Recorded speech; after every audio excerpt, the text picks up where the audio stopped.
जी भाई, एक चैप्टर और समाप्त करते हैं। ये छोटे छोटे चैप्टर है, तुम लोगों की किताबों में दे नहीं रखे। दिक्कत ये है।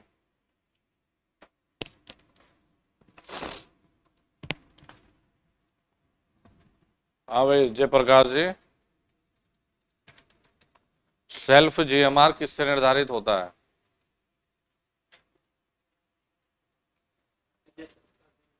हैं? नहीं, मैं ये कह रहा हूं कि कंडक्टर्स के बीच की दूरी से या फिर उसकी त्रिज्या से या व्यास से होता है ना। अगर व्यास को बढ़ा दिया जाए तो कोरोना प्रभाव कम होता है। अरे होता है भाई, तो लिखा रखा है। अच्छा, यदि हम लोग बंडल कंडक्टर का उपयोग करते हैं, सीधे सीधे सवाल है भाई, ना गुणा ना भाग इनमें। बंडल कंडक्टर का उपयोग करने से ट्रांसमिशन लाइन में नीचे 4 ऑप्शन इंडक्टेंस घट जाता है। क्या सही है? कल लिखा था यार, धारिता कैपेसिटेंस बढ़ जाता है, लिखा था भाई। नजदीकी दूर संचार लाइनों से इंटरफेरेंस कम हो जाता है, अधिक शक्ति को ट्रांसफर करने की क्षमता रखता है। यही तो बिंदु हम लोगों को पढ़ने थे और याद रखने थे। ये छोटे छोटे सीधे से ऑब्जेक्टिव है। जब पेपर मुश्किल बनता है तो क्या पूछ लेगा? सूत्र कि सिंगल फेज 2 वायर के लिए एल का फॉर्मूला क्या है? एल बराबर 2 गुणा 10⁻⁷ bracket 1/4 plus log a d/r। अगर ये आया पेपर में तो सिर्फ आप ही लोग कर पाओगे। सेल्फ जीएमआर को डीएस से और सेल्फ जीएमडी को डीएम से प्रदर्शित करेंगे। तो एल डीएम के समानुपाती, log e dm/ds लिखते हैं, और डीएस के व्युत्क्रमानुपाती। पढ़ा दिए। कोरोना प्रभाव पर आ जाइए। हवा की जो डाइलेक्ट्रिक सामर्थ्य या स्ट्रेंथ है वो कितनी है? 30 केवी पर सेंटीमीटर। 30 केवी पर सेंटीमीटर अधिकतम मान में। आरएमएस बोलो तो, आरएमएस वैल्यू में। चलिए, ट्रांसपोजिशन क्या है सुमित बाबू? ट्रांसपोजिशन क्या है? ट्रांसपोजिशन क्या होती है? ट्रांसपोजिशन एक विधि है जिसमें कुछ नियमित अंतराल पर कंडक्टर की स्थितियों को बदल दिया जाता है। हाँ, ट्रांसपोजिशन हम ये कहते हैं कि हम रिसीविंग एंड पर बैलेंस वोल्टेज प्राप्त करने के लिए ट्रांसपोजिशन कर रहे हैं ताकि कंडक्टर के बीच की दूरी का औसत बराबर आ जाए। ट्रांसपोजिशन करने से नजदीकी कम्युनिकेशन या दूर संचार लाइनों में इंडक्टेंस का वैल्यू कम हो जाता है। याद है ये सब चीजें? ये ज्यादा भारी भरकम चीजें नहीं आती यहां से। ये जो आप लोगों को लिखाई है ना, ये मानो कि ये easy paper plus moderate plus थोड़ा मुश्किल पेपर की चीजें हैं। मतलब हर तरह से तैयार। जैसे हमने शुरुआत ही की थी मैकेनिकल डिजाइन से, अब सब लोगों ने रट रखा है भाई स्ट्रेन सैकले, बढ़िया बात है, रटना चाहिए। डिस्क टाइप, लेकिन हमने नई चीज बताई कि सस्पेंशन या डिस्क टाइप के भी 3 प्रकार है, फावलेट, इंटरलिंकिंग, सीमेंटेड टाइप और कैप और लिंक टाइप। 3 प्रकार के। इसमें स्ट्रिंग एफिशिएंसी तुम्हें 3 वाला थोड़ा ना सूत्र आएगा। क्या पूछेगा एग्जामिनर? 2 वाला। या ये पूछेगा कि सस्पेंशन इंसुलेटर में सबसे ज्यादा वोल्टेज किस कंडक्टर में होती है या किस डिस्क में होती है? तो चालक के पास वाले डिस्क में होती है। याद रखने पड़ेंगे। स्ट्रेन को कहां इस्तेमाल किया जाता है? जहां घुमाना चाहते हैं हम लाइन को या एंड करना चाहते हो, तो मामूली छोटी छोटी चीजें हैं, इनको डिक्टो थोड़ा ना आती है पेपर में। कह देगा कि कहीं लाइन है कोई समाप्त हो गई तो क्षैतिज दिशा में लगने वाला कौन सा इंसुलेटर इस्तेमाल करें, तो आप कहेंगे जी स्ट्रेन। स्ट्रेन डिस्क ही होता है, डिस्क टाइप, लेकिन उसको हॉरिजॉन्टल पोजीशन में लगाते हैं। आपसे पूछ लेगा कि किसी ट्रांसमिशन लाइन में पोल के एक तरफ तार खींचा है तो इसे सपोर्ट देने के लिए क्या करेंगे? Stay wire. अरे लगाते तो है, तनाव अपना कर देते हैं भाई बैलेंस करने के लिए। तो एग टाइप इंसुलेटर कितनी ऊंचाई पर? 3 मीटर, 30 से 45। ठीक है भाई, तो छोटी ही चीजें हैं जो याद रखें। नहीं नहीं नहीं, ये क्या एक देता है, एक्चुअली करना तो 45 चाहिए, लेकिन प्रैक्टिकली 30 के आसपास कर देते हैं, हमें कोई फर्क ही नहीं पड़ता उससे। याद है जी? सैग, सैग से क्या समझते हो? झोल, बिल्कुल सही। कंडक्टर के न्यूनतम बिंदु से जहां कंडक्टर बंधा है ना, वो दूरी झोल, वो सैग कहलाता है। सैग का फॉर्मूला WL² / 80। तो लंबाई बढ़ेगी, एल मतलब दो पोल के बीच की दूरी, स्पैन बोलते हैं जिसे, वो बढ़ेगा तो सैग बढ़ेगा। तो ये छोटी मामूली चीजें हैं, उनको दिमाग में रखिएगा, और मैंने सब इंपॉर्टेंट चीजें यहां लिखाई है। चलो जी, जो नेक्स्ट चैप्टर है ट्रांसमिशन डिस्ट्रीब्यूशन में, आजकल प्लास्टिक की भी आ रही है, कोई बात नहीं, आती है प्लास्टिक की भी, और कांच की भी आती है बेटा, ग्लास की भी। लेकिन क्या करें, पेपर में ये पोर्सलिन वाली आती है भाई, अब पढ़ाना पड़ता है बच्चे को वही। अब जैसे आजकल है ऊर्जा मीटर जो आते हैं ना, बातें नहीं, खुराक दूंगा देख, मैं बता रहा हूं। आजकल मेरे साथ ये हो रहा है कि मुझे समझ नहीं आ रहा है कि ये आज नया दिन है या कल वाला दिन है। ठीक है, पता ही नहीं चल रहा दिन का, ये जो यही दिन है क्या कल वाला? तो इस मेहनत को बेकार ना जाने दो, ढंग से सुनते रहो, पढ़ते रहो और दिमाग में भरते रहो। जैसे ऊर्जा मीटर आजकल डिजिटल आते हैं। अब डिजिटल को पढ़ा कहाँ रहे बच्चे को? पढ़ा तो वही रहे, पहिया घूमने वाला, डिस्क वाला। नहीं तो आजकल तो ज्यादातर जगह डिजिटल हो गए। तो हमें तो ये है कि भाई सिलेबस में क्या है, पेपर में कहाँ से आएगा, वो करना पड़ेगा। चलो भाई, बहुत अच्छा एक छोटा सा चैप्टर है आपका, परफॉर्मेंस है। एक पेज हमें सब में छोड़ते रहो, संभावना सब में।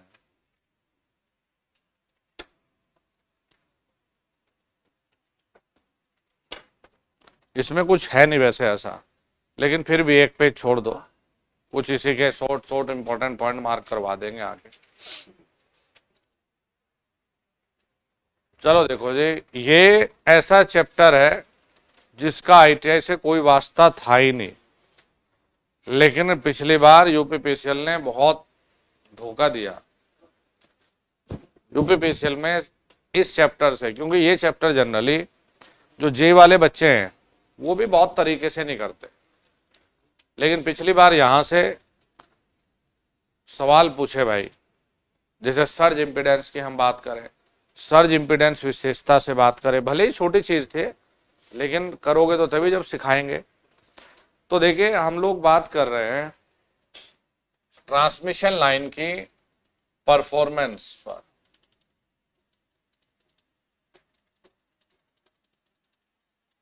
Performance of transmission line.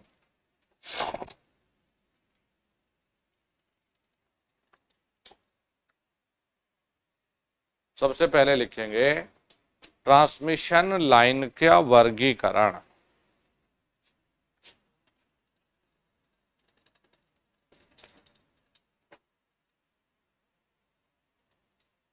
Transmission line का वर्गीकरण।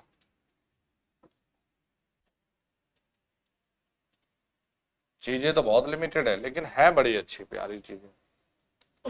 जब हम परफॉर्मेंस की बात कर रहे हैं, देखो बेटा, जब हमने मैकेनिकल डिजाइन में तो बना दी लाइन को, और इलेक्ट्रिकल डिजाइन में हमने आरएलसी के बारे में पढ़ लिया, तो परफॉर्मेंस का तात्पर्य होता है कि भाई ये लाइन की दक्षता क्या है, वोल्टेज रेगुलेशन कितना है, ये सब चीजें हमें सीखना था। यानी कि बना के तो हमने तैयार कर दी, लेकिन ये परफॉर्मेंस है क्या ट्रांसमिशन लाइन की, ये हमें सीखना है। तो हम लोग जो वर्गीकरण करते हैं यहां से बहुत शानदार ऑब्जेक्टिव है। देखो, एक होता है जी शॉर्ट ट्रांसमिशन लाइन, एक होता है मध्यम यानी मीडियम ट्रांसमिशन लाइन, और एक होता है लंबी दूरी की यानी लॉन्ग ट्रांसमिशन लाइन। शॉर्ट कम दूरी की ट्रांसमिशन लाइन, मीडियम मध्यम दूरी की, और बेटा लॉन्ग लंबी दूरी की ट्रांसमिशन लाइन है। 3 प्रकार से वर्गीकरण है। इस चैप्टर के ऊपर लिख लो, फालतू की चीजें इसमें लिखना है, लेकिन जितनी चीजें हैं इनको छोड़ के मत जाना, क्योंकि इसमें छोटी चीजें हैं लेकिन बहुत खास है। तो विद्यार्थियों, शॉर्ट ट्रांसमिशन लाइन का तात्पर्य 0 से लेकर 80 किलोमीटर तक कहेंगे। पेपर में 82 किलोमीटर दे दिया तो घबराना नहीं भाई। देख, मीडियम ट्रांसमिशन लाइन को 80 किलोमीटर से लेकर हम 200, कुछ में 180 दे दिया, कुछ में 190, कुछ में 200, लेकिन 200 के आसपास ही रखते हैं।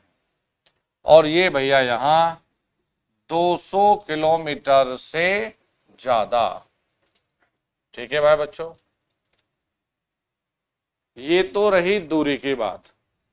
दूरी रटो, इसे याद रखो, शॉर्ट, मीडियम और लॉन्ग।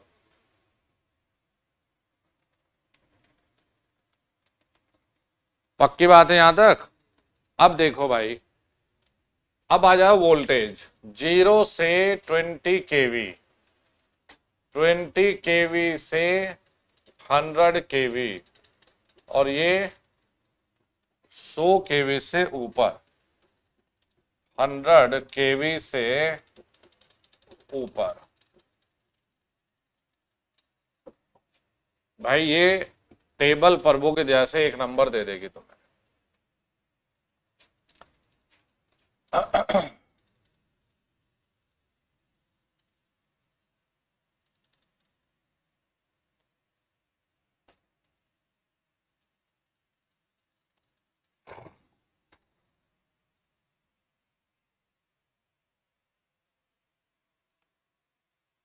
ये तुम्हें 1 नंबर दे देगी। याद हो गए। अब एक सवाल देखिए क्या है, इसमें 2 मानक है, वोल्टेज और दूरी, 2 मानक है। देखो,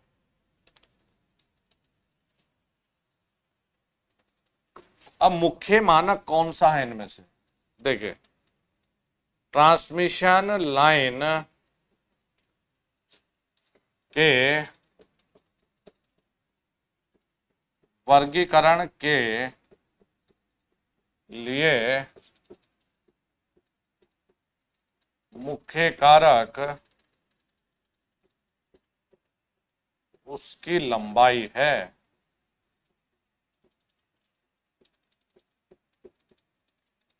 बताइए क्यों लिखा है मैंने, क्या बिंदु है बताइए। जो क्लासिफिकेशन मेनली होगा ना, वो किसके आधार पे है? उसके लंबाई के आधार पर, उसकी फिजिकल लेंथ कि कितनी लंबी है, उसके आधार पर। अब ये सवाल, जो सर्ज इंपीडेंस का सवाल आया था, वो सवाल पुराने साल में, तुम लोग कहोगे गुरुजी हैं एग्जाम का नाम सुनना, जो सर्ज इंपीडेंस का सवाल था वो पुराने साल में जेई में तो आया ही आया था, लेकिन साथ में जो बीटेक वालों का एग्जाम होता है ना, ईएस, इसमें 7 बार रिपीट हो चुका वो सवाल, मतलब था छोटी चीज। उसी एग्जाम में ये वाला जो सवाल है ये भी बड़े जेईई की किताबों में इसको बड़ा मुख्य रूप से लिखा है, लेकिन मुझे नहीं लगता कि इसमें ऐसी कोई मुश्किल चीज है। आपने कहा जी लंबाई के आधार पर वर्गीकरण करेंगे, मुख्य क्या था, लंबाई। ये जो चीजें बेटा हमने लिखी है ना, ये 50 हर्ट्ज पर है।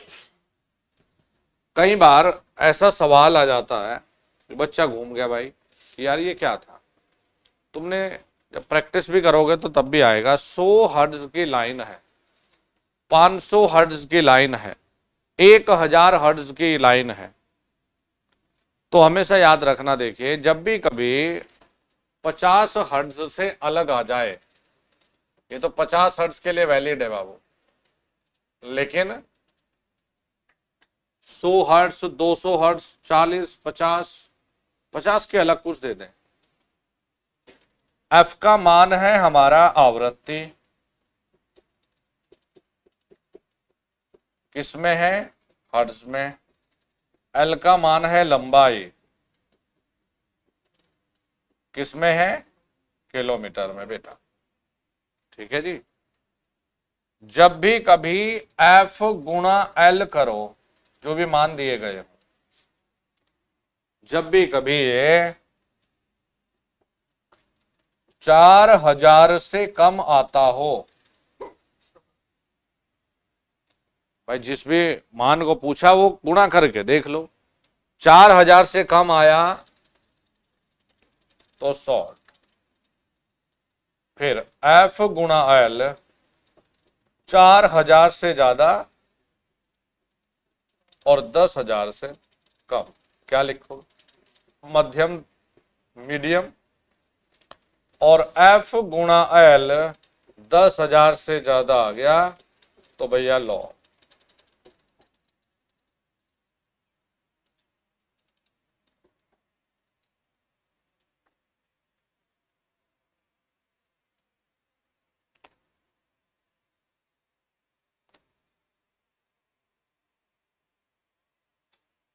हाँ कुछ जगह 160 भी लिखा है, लेकिन 160 170 ये एक साथ नहीं लिखेगा, तुम्हें 200 के आसपास वैल्यू लिखेगा हमेशा। ऑब्जेक्टिव करें इस पे छोटा सा न्यूमेरिकल, ठहराव के साथ तसल्ली से चीजों को पढ़ते हुए चलिए, कोई जल्दबाजी नहीं है। हमें एक एक दिन में अब ये पावर सिस्टम के एक एक चैप्टर समाप्त होते रहेंगे, ये छोटे छोटे चैप्टर है। और ये मैं मिक्स इसलिए नहीं पढ़ा रहा हूं कि रिवाइज करने में बड़ी दिक्कत होती। तो भाई एक छोटा सा सवाल प्रस्तुत है न्यूमेरिकल, एक 500 हर्ट्ज, कितनी आवृत्ति, 500 हर्ट्ज, 50 किलोमीटर,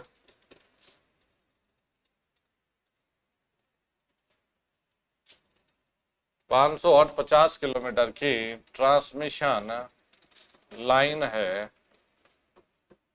तो वह होगी, ऑप्शन ए ये लंबी दूरी की यानी long, option b short, option c medium, और option d none of these. अरे शाबाश। अगर हम ये कहते, अब देखो बच्चे कह रहे शॉर्ट, क्यों, इन्होंने ऊपर वाला तो पढ़ लिया लेकिन ये नहीं। और ये समस्या मैंने देखी है इन बैचेज में कि बच्चे को जो सिखाने का प्रयास कर रहे वो सीखते ही नहीं, अभी भी पढ़ाने के बाद ये शॉर्ट ही कह रहे। संदीप अरे नालायक तू तो ऐसा ना कर, शॉर्ट, शॉर्ट कहां से होगी ये,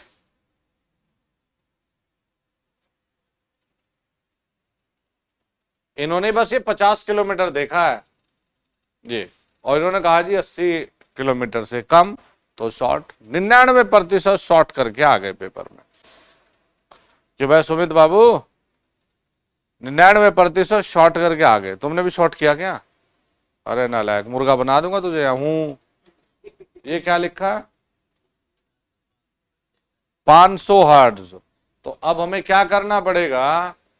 500 गुणा 50 करके देखो कितना आ गया?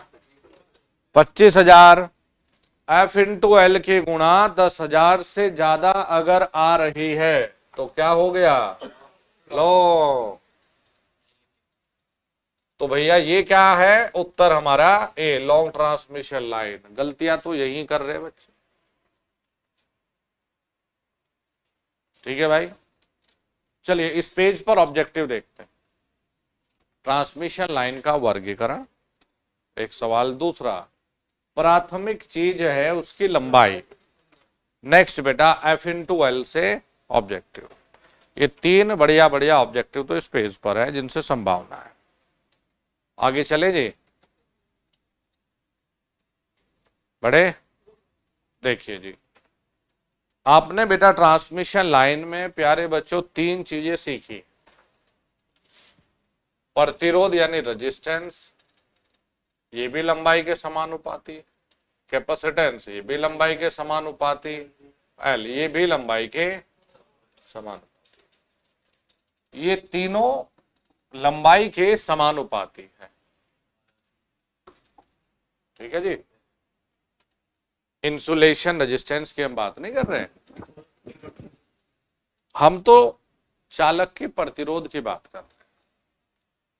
जब बेटा हम ट्रांसमिशन लाइन डिजाइन करते हैं, ये मान लिया कोई ट्रांसमिशन लाइन है, तो हमारे पास में एक सिरा होता है जिसे हम कहते हैं सेंडिंग एंड, या इलेक्ट्रिसिटी को भेजने वाला सिरा। जैसे जो जहां बिजली बनती है ना, जनरेटिंग एंड, उसकी बात कर रहे हैं। तो ये है इलेक्ट्रिसिटी को भेजने वाला सिरा, सेंडिंग एंड। तो सेंडिंग एंड पर जो क्वांटिटी होती है बेटा, वोल्टेज को Vs, बेटा धारा को Is, S मतलब सेंडिंग, और इन दोनों के बीच का फेज एंगल बेटा φs। ये है जी सेंडिंग एंड, यानी कि जनरेटर ने बिजली बनाकर इधर से भेजी, यानी सप्लाई एंड। ये है लोड एंड बेटा, जहां हमने इसे प्राप्त किया। हाँ जी, ये लोड एंड, ये है हमारा रिसीविंग एंड, जहां हमने इसे इलेक्ट्रिसिटी यानी सप्लाई को प्राप्त किया। तो वोल्टेज VR मतलब रिसीविंग एंड वोल्टेज, IR धारा, और φR इन दोनों के बीच का फेज। ठीक है जी। मतलब S का मतलब यहां सेंडिंग है, R का मतलब यहां पर रिसीव है। तो ट्रांसमिशन लाइन में, थोड़ा नीचे लिख दे, नहीं इसका मतलब आप एक दो दिन से क्लास करने लगे हैं यार दोस्त, आपको कहानी का रियल में पता नहीं भाई। तो देखो दो चीजें हैं बेटा यहाँ, बहुत ही छोटी सी चीजें हैं, हमने पहले भी पढ़ी है अपने मशीन में। वोल्टेज रेगुलेशन, वोल्टेज विनियमन जिसे आप बोलते हो, वोल्टेज रेगुलेशन है जी। तो जो वोल्टेज रेगुलेशन हमने सीखा है या पढ़ा है बेटा, वोल्टेज रेगुलेशन बराबर sending end voltage minus receiving end voltage. तो देखिए Vs माइनस VR बटे VR। अगर प्रतिशत में देखेंगे तो गुणा कर देंगे 100 से। क्या कहेंगे? देखिए sending end voltage minus receiving end voltage बटे में रिसीविंग एंड वोल्टेज। ये हमने कम से कम मशीन में भी 10 बार लिखा है। सेंडिंग एंड वोल्टेज, बस वहां no load minus full upon full था, यहां पर sending end voltage minus receiving end बटे रिसीविंग एंड है।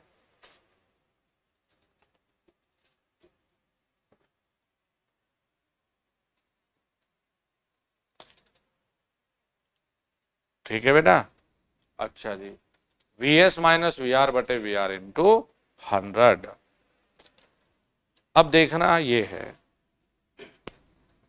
यहां तक सही है।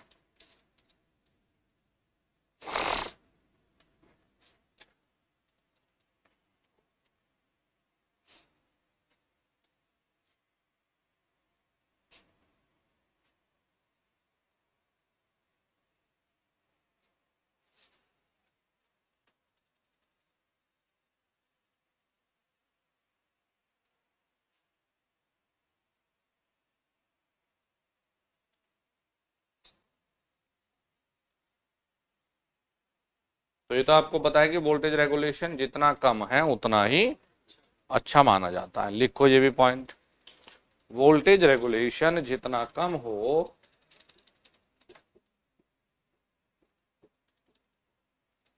वोल्टेज रेगुलेशन जितना कम हो उतना ही अच्छा माना जाता है। तो वोल्टेज रेगुलेशन कम होना चाहिए।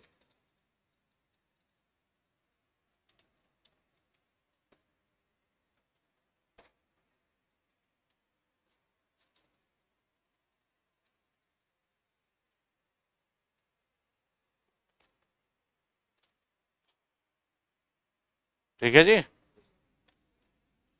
अब देखो, वैसे हम लोग जब ट्रांसफॉर्मर सीख रहे थे, हाँ सोनू बाबू लपेट दिया एक झटका। अरे आंखें बता रही हूँ, रिवाइज कर रहा था आंखें बंद करके। हाँ फिर तो सही है, लेकिन गहराई में मत डूब जाना, कभी वो मुश्किल हो जाए 1 घंटे बाद उठे अपना, तब तक ये परफॉर्मेंस रियल में परफॉर्मेंस हो जाए। आपने भयंकर छुट्टी लगा दी दोस्त। हाँ तो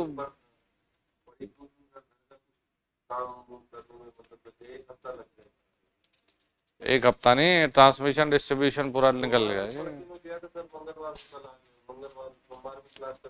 हाँ तो देखो, हमने सप्लाई सिस्टम पढ़ा पूरा, मैकेनिकल डिजाइन पूरा हो गया हमारा, इलेक्ट्रिकल डिजाइन, 3 जो बड़े चैप्टर थे वो निपट गए। ये अपने लिए मांग किया था, नहीं तो मैं तो गया भी नहीं होता। अब तो कभी स्टेट एग्जाम में जाऊंगा, अब तो फार्म भर दो, यहीं से जाओ बस, फॉर्म भर दिया, पेपर देने, यही नजदीक का सेंटर डालो, कर लिया जी। देखो हमने ट्रांसफार्मर में ये पढ़ लिया था कि जीरो के लिए ये शर्त है, अधिकतम के लिए शर्त है, जिसमें हमने कहा था कि जीरो लीडिंग पर ही मिल सकता है। तो फाइव बराबर जिसमें tan inverse R by x लिखा था हमने, तो वो हम ऑलरेडी ट्रांसफॉर्मर में पढ़ चुके हैं। एक होता है यहां ट्रांसमिशन लाइन की दक्षता। पहले भाई ट्रांसमिशन लाइन की दक्षता देखें। हाँ भाई, दक्षता का सूत्र क्या होता है? आउटपुट बटे इनपुट पावर, आउटपुट पावर बटे इनपुट पावर। अच्छा जी, ट्रांसमिशन लाइन की जो दक्षता है, जरा इसे देखना भाई। एक बात बताओ, यहां देखते हैं आउटपुट पावर, आउटपुट पावर बताना भाई बच्चों कितना होगा यहां? अरे यार, वी आई कॉस फाई नहीं होता क्या? तो V are I R cos phi R. Input कितना है? बस V S I S cos phi. बोलो अब, एक्टिव जो ये पावर होती है वी आई कॉस फाई, इकाई वॉट हुआ करती है। अच्छा जी, तो देखिए जी, जब हम ट्रांसमिशन लाइन की दक्षता लिखेंगे तो आउटपुट पावर कितनी है बच्चों? V are I R cos phi r बटे v S I S cos phi s. ये अगर प्रतिशत में निकालना हुआ बेटा तो गुणा 100 कर देंगे।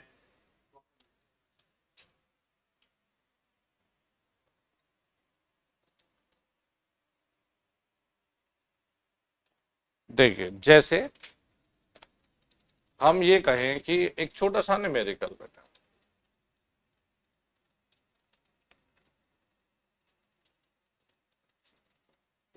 एक ट्रांसमिशन लाइन में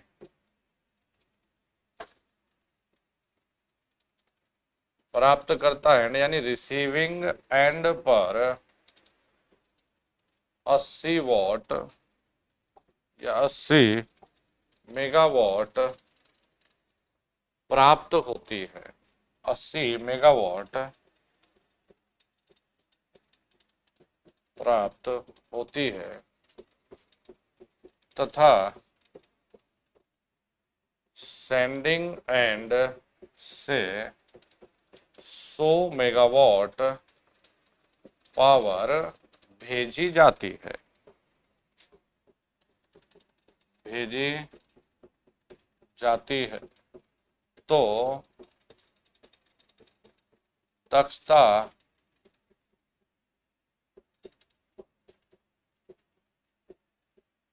ज्ञात कीजिए। बेटा दक्षता ज्ञात करेंगे तो आउटपुट कितना है यानी रिसीविंग 80 100 0.8। अगर प्रतिशत की बात करेंगे तो 80% तक।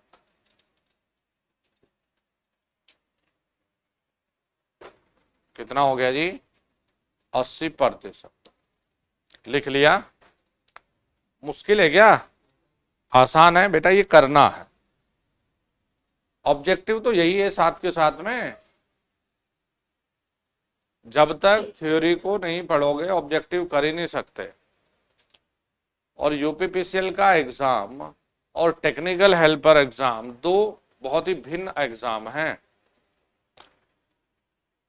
और कोई ये गलतफहमी रखे कि टेक्निकल हेल्पर के जैसा है, तो ये बहुत भिन्न एग्जाम है। टेक्निकल हेल्पर में बहुत बारीक और मामूली चीजें पूछता है, बहुत हल्की फुल्की चीजें। यूपीपीसीएल का एग्जाम ज्यादा सिलेबस से पूछता है और थोड़ा मुश्किल चीजों तक जाता है। तो टेक्निकल हेल्पर का एक अलग पैटर्न है पूरा सीखने का, पढ़ने का। यहां मुश्किल चीजों को पढ़ने की जरूरत ही नहीं है, लेकिन यहां छोड़ने की आवश्यकता नहीं। हमें यूपीपीसीएल को यह भी ध्यान में रखना होता है कि हमें बच्चों को यह भी नहीं कि हम डेरिवेशन करवाएं से 2 पेज की, वो भी नहीं करवा सकते, लेकिन जो इंपॉर्टेंट चीज है वो छुड़वा भी नहीं सकते। तो यूपीपीसीएल एक डिफरेंट एग्जाम है और टेक्निकल हेल्पर एक अलग है। तो इसलिए यूपीपीसीएल के लिए नहीं तो टेक्निकल हेल्पर के लिए थोड़ा है ना कराता मैं, जरूरत ही नहीं। लेकिन यूपीपीसीएल ने 150 सवाल में कम से कम 60-70 अलग अलग टॉपिक से हर एक से सवाल पूछा है। कोई भी ऐसा नहीं जिससे सवाल छोड़ा हो, हर एक से। हो गया जी ये। चलिए जी नेक्स्ट लिखेंगे बेटा। देखिए जो शॉर्ट ट्रांसमिशन लाइन है, दूरी कम है, तो कम दूरी की ट्रांसमिशन लाइन के लिए हम लोग धारिता को कंसिडर नहीं करते। इसका मतलब यह नहीं कि धारिता शून्य होती है। हम कहते हैं कम दूरी के लिए धारिता का मान बहुत कम होता है, इसीलिए कम दूरी की ट्रांसमिशन लाइन की कैलकुलेशन या गणना करने के लिए हम कैपेसिटेंस को नहीं लेते। ये दिमाग में रखना था। तो आपको ये ध्यान देना है कि शॉर्ट ट्रांसमिशन लाइन की दूरी कम होती है, इसीलिए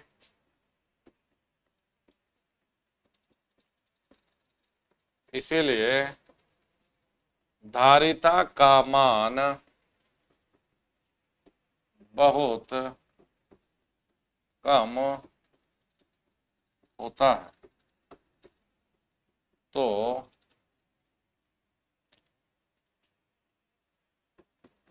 धारिता को गणना में नहीं लेते हैं। धारिता को गणना में नहीं लेते हैं। शॉर्ट ट्रांसमिशन लाइन में बेटा ये है, इंपॉर्टेंट है, इस पॉइंट को जरा लिखिएगा, बहुत ही खास बिंदु है ये।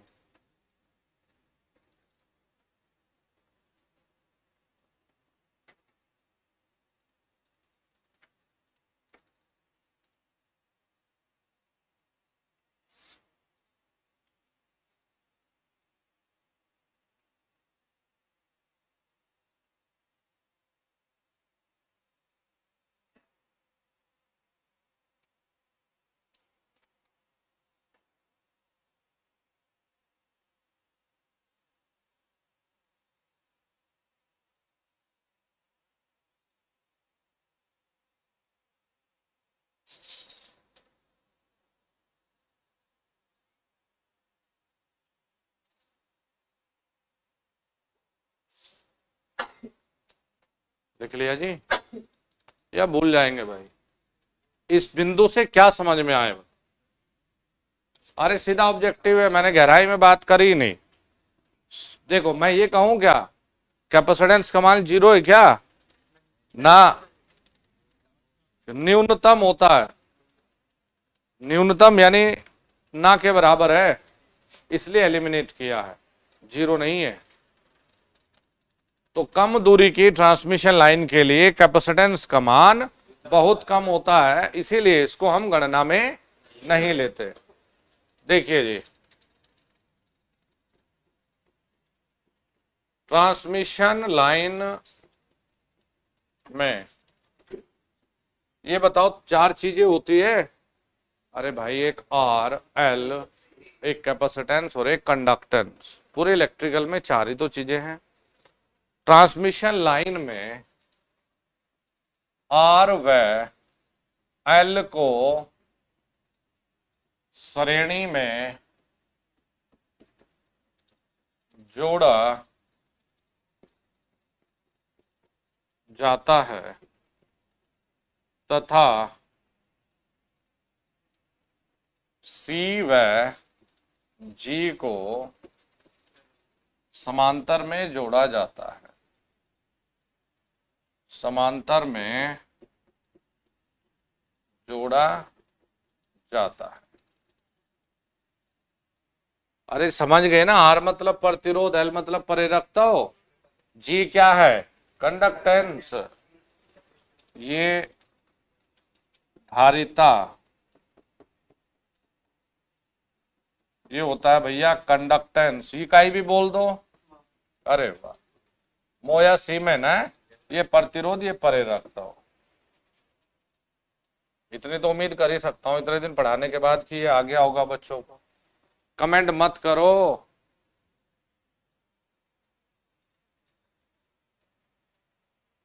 डीआरडीओ तो ये यूपीपीसीएल वाले से मैच करेगा। कमेंट मत करो रे, पढ़ लो। जो तुम एक्साइटेशन कंट्रोल मेथड की बात कर रहे हैं, ये मत करो यार। इतने भी क्या पढ़ोगे? ट्रिल रेगुलेटर, ब्राउन बाउरी रेगुलेटर, इतने भी क्या गहराई में जाना हो? तो जेई वालों का काम है या यही वालों का यार। अब मैं तो करा दूंगा क्योंकि आजकल मेरा जेई में यही चल रहा है। ब्राउन बाउरी एक मेथड होता है, एक ट्रिल रेगुलेटर होता है, एक ये ऑटो ट्रांसफार्मर से भी करते हैं बूस्टर का काम हम लोग तो, लेकिन आवश्यकता नहीं है, जबरदस्ती की चीजें हो जाएंगी।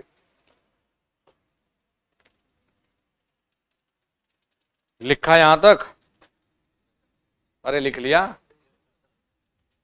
चलो जी, एक दिन हम लोग बात कर रहे थे ट्रांसमिशन पैरामीटर के। कुछ बच्चों के लिए नया होगा, कुछ के लिए नया होगा, लेकिन जिन्होंने पहले से तैयारी थोड़ा बहुत लेकर चले उनके लिए नया नहीं है। एक दिन मैं पहले भी पढ़ाया था। ट्रांसमिशन पैरामीटर बेटा टी पैरामीटर। हाँ भाई सुमित बाबू भूल गए क्या? ये तो बहुत खास था जब टू पोर्ट नेटवर्क पढ़ाया था, क्योंकि टू पोर्ट नेटवर्क से हर साल 3-3 सवाल आए पिछली बार हर सेट में। हाँ यूपीआरवीएनएल में। देखो टी पैरामीटर जो लिखते हैं या ट्रांसमिशन पैरामीटर, अगर नहीं पढ़े तो अब पढ़ लो। इतने छोटे सवाल आए और बच्चों को लगता है कि बहुत भयंकर लेवल है। पढ़ लो, टिक लगा के दिल खुश हो जाएगा कि ये हमने सीख रखा है। टी पैरामीटर जो होते हैं, ट्रांसमिशन पैरामीटर कहते हैं, ये 4 होते हैं बेटा। जैसे आव्यू सीखा होगा मैट्रिक्स,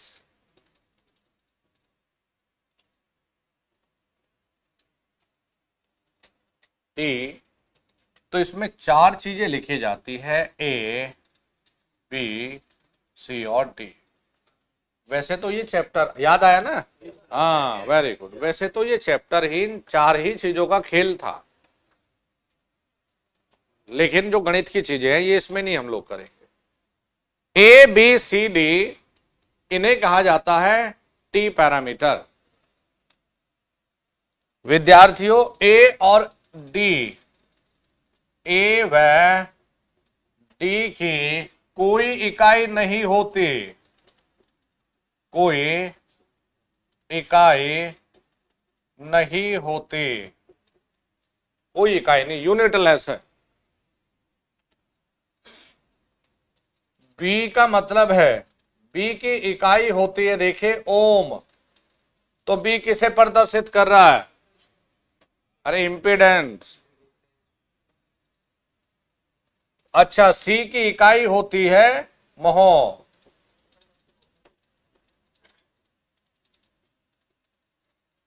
एडमिटेंस को प्रदर्शित कर रहा है।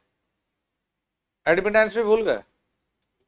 अच्छा, मैंने कहा तू बोल तो नहीं, आज मनोरंजन करूं शुरुआत में। वही चल रहा है कि आगे आगे चलो, हैं? आगे आगे तुम चलो सनम, हम तुम्हारे साथ है, बस वही चल रहा है पीछे पीछे अपना, अब सब मामला सेट है। ए व डी की कोई इकाई नहीं होती। बी की इकाई क्या है? ओम। सी की इकाई क्या है? मोह।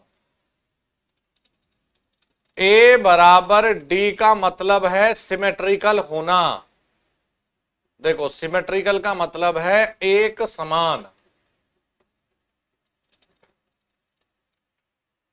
जैसे हम ट्रांसमिशन लाइन के आधे में पहुंच जाए ये, तो आधे में खड़े होकर हम ये कह सकते हैं कि भाई जो हमारे इस तरफ पैरामीटर के मान है वही हमारे इस तरफ है। ठीक है जी, दोनों तरफ समान लाइन बनी हुई है। ठीक है, तो ये कहलाती है सिमेट्रिकल। और एक होती है शर्त AD माइनस BC बराबर 1, ये होती है रेसिप्रोकल। इसका मतलब पता है क्या है रेसिप्रोकल का? कि जब हमने दिल्ली से देहरादून की तरफ इलेक्ट्रिसिटी भेजी तो जो परफॉर्मेंस तब थी वही होनी चाहिए यदि हम देहरादून से दिल्ली सप्लाई दे तो। यानी कि पावर इधर गई तब भी वही है और इधर आया तब भी वही, दक्षता वगैरह सब परफॉर्मेंस है। तो ये कहलाती है रेसिप्रोकल। ये 2 शर्त है भाई, ये 2 शर्त है जो कि है बहुत खास। AD बराबर A बराबर D और AD माइनस BC बराबर 1। कुछ करने की जरूरत नहीं। जैसे एग्जामिनर ने एक छोटा सा न्यूमेरिकल क्या ये दे दिया ऑब्जेक्टिव, देखो निम्न में से रेसिप्रोकल के लिए कौन सी शर्त सही है? जरा ध्यान दीजिएगा। ए में दे दिया A D plus B C बराबर 1, फिर दे दिया minus B C plus A D बराबर -1, से minus A D plus B C बराबर -1, और डी में नन ऑफ दीज, यानी इनमें से कोई नहीं। बताओ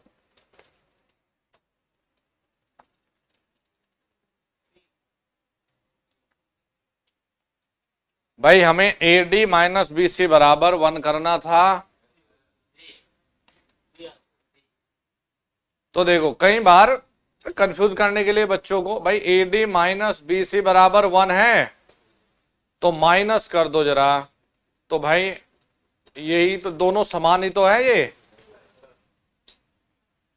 तो भाई घूमना नहीं अपना इधर उधर, ये हो गया जी हमारा सी।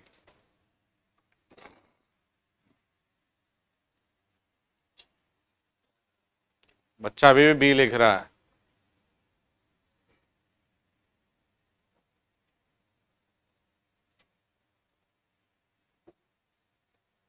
भाई नीरज, अपने दोस्त को क्या कर दिया तुमने? मौर्य जी को बुखार कर दिया तुमने? मुझे लगता था हॉस्टल में रहता होगा ये।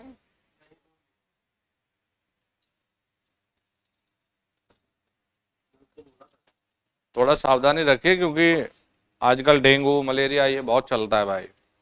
तो ऑल आउट वगैरह का प्रॉपर रूम में लगाओ। और ज़बरदस्ती है जो बच्चे नेकर पहन के घूमते हैं इधर उधर अपना, तो मच्छर वच्छर ना काटे भाई। फुल स्लीव के ये अपना ट्राई करो पहने। एग्जाम में जितना पढ़ाई जरूरी है उतना ही फिटनेस इंपॉर्टेंट है। क्रिकेट मैच होता है तो वहाँ तो 6 लगाना है, 4 लगाना है, बॉलिंग करनी है, लेकिन वो फिटनेस पे बहुत काम करते हैं। क्यों? एफिशिएंसी तभी आ सकती है जब आपकी फिजिकल फिटनेस अच्छी है। दिमाग भी तो मशीन है, तो फिजिकल फिटनेस आप लोगों की होनी बहुत इंपॉर्टेंट है। इंपॉर्टेंट ये नहीं कि किसने कितना पढ़ा है, इंपॉर्टेंट वो भी होगा कि उस 3 घंटे में किसका दिमाग कितना काम करता है। और वो 3 घंटे तभी आपके बहुत अच्छे हो जाएंगे जब आपको कोई तकलीफ नहीं है। कई बार बच्चा को अपना कि यार मैं तो पिछले 1 महीने से वैसे मेरी तो तबीयत डेली चल रही है, या पेपर के टाइम पे बच्चे को क्या अपना कोई हल्की फुल्की तबीयत खराब हो जाए, बुखार हो जाए, लूज मोशन हो जाए, तो इन सब चीजों से भी सावधान रहना है। चले भाई,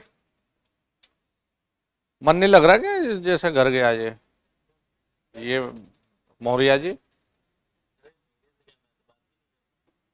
बात नहीं करता? नहीं, हमने कहा क्लासमेट का भी मन ना लग रहा हो। चले भाई, लिख लिया ये।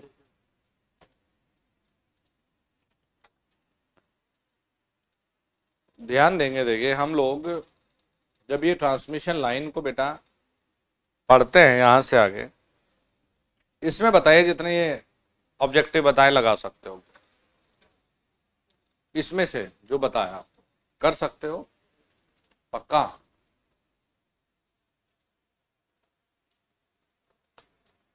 तो जब हम ट्रांसमिशन लाइन को पढ़ते हैं, 3 ट्रांसमिशन लाइन या 3 प्रकार से हमने वर्गीकरण किया है, तो देखिए इनके कुछ विधियां हैं। आपको डिटेल में कुछ जाने की जरूरत नहीं, बस इनके नाम है। जैसे शॉर्ट में हमें ये पता है कि शॉर्ट में हम कैपेसिटेंस को इंक्लूड नहीं करेंगे। जैसे हम लोग ये कहें शॉर्ट ट्रांसमिशन लाइन,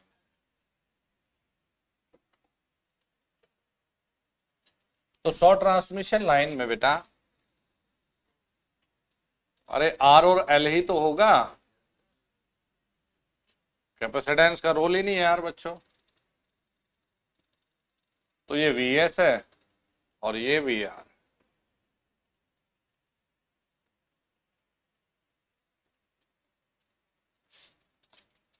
ठीक है जी। कहीं दिखा के कैपेसिटेंस, तो मान लिया पहचानने को आ जाए तो तुरंत पकड़ लेना कि ये तो शॉर्ट है जी। ठीक है जी। अच्छा, फिर हमारे पास में बेटा मीडियम ट्रांसमिशन लाइन में देखिए हम इसे 4 प्रकार से बनाते हैं। हाँ भैया सॉरी, मैं जाग रहा है जयप्रकाश। मीडियम ट्रांसमिशन लाइन को बेटा हम लोग 4 तरीके से पढ़ सकते हैं। देखिए मतलब 4 मेथड है। एक होता है सोर्स कैपेसिटर मेथड, या इसका जो नाम है वो है सोर्स कंडेंसर। सोर्स का मतलब है बेटा भेजने वाली साइड, जो सेंडिंग एंड है ना उससे मतलब है सोर्स का, भेजने वाली साइड। तो इसमें कैपेसिटर कहां लगाना है? पैरेलल में तो लगेगा भेजने वाली साइड पर या प्राप्त करने वाली पर? भेजने वाली पर। सोर्स है ना, तो देखो जी ये बनानी है, मान लिया हमें पहचाननी है एग्जाम में कि निम्न डायग्राम क्या दर्शाता है। और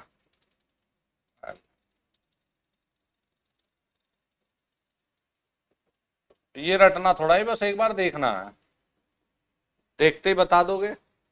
कैपेसिटर किधर लगा यार? सेंडिंग एंड की तरफ, तो देखते बता दो जी, सोर्स कंडेंसर विधि है।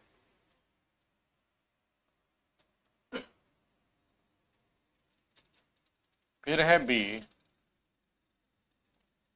एक होता है लोड कंडेंसर विधि। ये बताओ इसमें कहां लगाए बेटा कैपेसिटर? लोड पर, यानी कि रिसीविंग एंड पर। शाबाश। तो जैसे ही चित्र हमने देखा जी, इसके लिए कोई रिवीजन नहीं करना आपको कि तुम इसके लिए 2 घंटे रिवीजन करोगे जी। भाई लोड कंडेंसर जी लोड की तरफ जुड़ा है, सोर्स कंडेंसर जी सोर्स की तरफ जुड़ा है, बस। तो ये दिखा जी आपको, आपने कहा जी इसमें क्या है, ये तो रिसीविंग की तरफ है मतलब लोड है, और क्या है, खत्म बात। ये आर है, रियल है।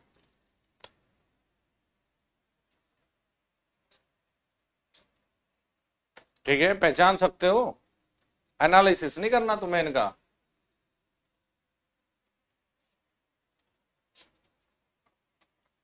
हमको भी विक्रांत बैच पढ़ना पड़ेगा। हाँ भाई, पढ़ना तो सबको पड़ेगा। अरे कल जो चीजें पढ़ी है दिमाग में है तुम्हारे, बस।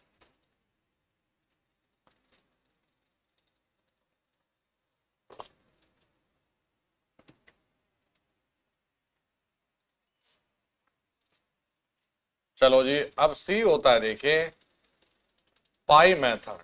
ये बताओ पाई की शेप क्या है? पाई बनना चाहिए है जी, पाई तो कैसा दिखना चाहिए चित्र?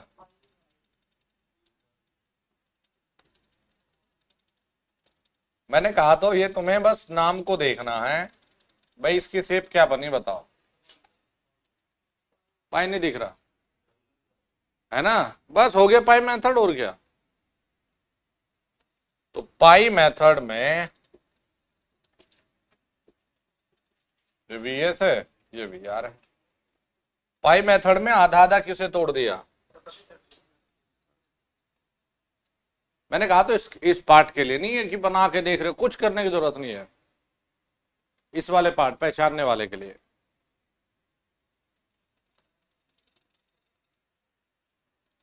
टी, अब है टी मेथड, तो किसके जैसा दिखना चाहिए? टी के जैसे, स्टार की तरह। हाँ बन गया ना, देखो डेल्टा।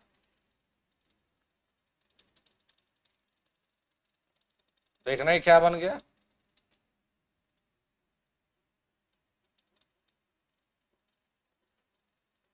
भाई हमें टी बनाना है तो इनको आधा आधा तोड़ दिया हमने, सी को वही रखा। चित्र को देख के बताओ, पहचान लोगे? बस पहचान लिया जी।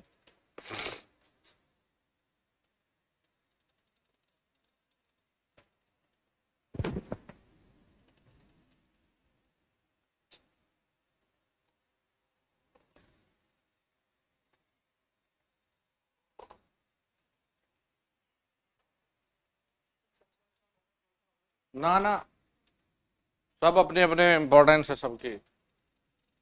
जैसे ये सोर्स का पावर फैक्टर बढ़ाने में क्यों कैपेसिटर इधर लग गया, ये लोड का, ये दोनों तरफ का, और ये बीच में लगा दिया लाइन का। तो सबके अपने अपने इंपॉर्टेंस है।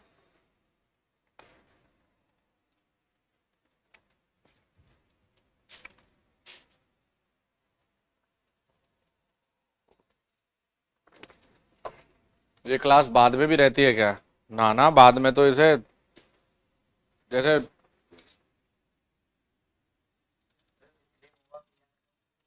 है। नहीं नहीं नहीं नहीं, VR/2 तो VR है। ये तो ये थोड़ा चेंज होंगे।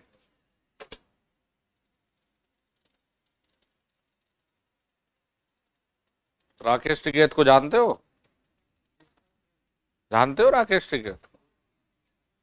जब यूपी में चुनाव था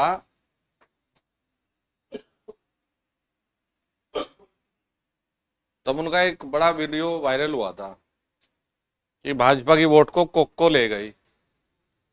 ठीक है, मतलब ऐसे ही गांव देहात में, एरिया में कोक्को का मतलब है भाई, जब बचपन में कुछ ऐसी चीजें होती है तो हम बोलते हैं कि इसे फेंक दिया, कि नहीं तेरा सामान को कोक्को ले गया, मतलब कोई पक्षी उड़ा के ले गया, इस तरह का। तो मैं बच्चे को ये समझाना चाह रहा था कि भाई वीडियो को बाद में कोक्को ले जावे, वीडियो बाद में रहती नहीं। किसान आंदोलन में राकेश टिकैत जी बहुत बड़े नेता बन के उभरे।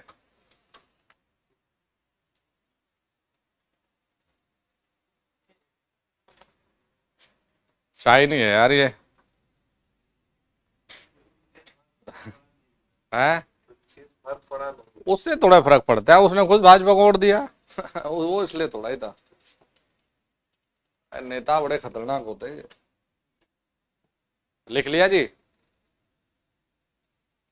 देखो, जहां आपने शॉर्ट ट्रांसमिशन लाइन लिखा है, आपने कैपेसिटर लगाया है? नहीं लगाया। तो यहां पर जरा ब्रैकेट में लिख लीजिएगा, नो फेरेंटी इफेक्ट। इसमें कोई फेरेंटी इफेक्ट नहीं होता।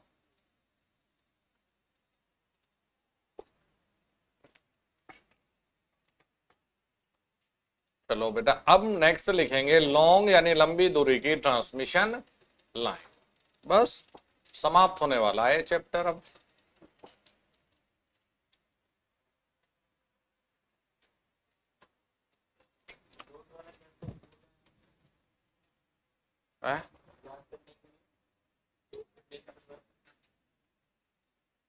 लोड कंडेंसर, लोड की तरफ कैपेसिटर है ना, सोर्स है, सोर्स की तरफ कैपेसिटर है। ये पाई मेथड है बेटा, ये दोनों तरफ कैपेसिटर है। ठीक है, ये टी में बीच में।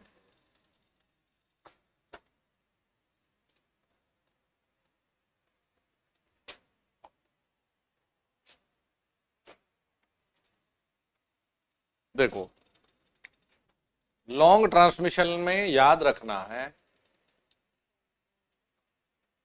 एक वैज्ञानिक हुए ना राजोरवस, बस इनके लिए ये विधि काम आती है, राजोरवस विधि, ये वैज्ञानिक के नाम पे। ठीक है, अब देखो, जो मीडियम और शॉर्ट ट्रांसमिशन लाइन बनाते हैं और फिर हमने लॉन्ग बनाई, तो इसके लिए फैले हुए पैरामीटर, बिखरे हुए यानी कि डिस्ट्रीब्यूटेड पैरामीटर, जो पूरी लंबाई में फैले हों, डिस्ट्रीब्यूट मतलब बिखरे, डिस्ट्रीब्यूटेड पैरामीटर को लेते हैं किसमें? लॉन्ग के लिए। और शॉर्ट व मीडियम के लिए, शॉर्ट व मीडियम के लिए लंप्ड पैरामीटर, लंप्ड का मतलब होता है एक साथ, एक साथ मिलाकर, लंप्ड पैरामीटर। तो डिस्ट्रीब्यूटेड पैरामीटर का मतलब है जो पूरी दूरी में फैले होते हैं, और लंप्ड मतलब जिन्हें हम एक साथ इकट्ठा कर लेते हैं। ये दो बिंदु और लिख लो।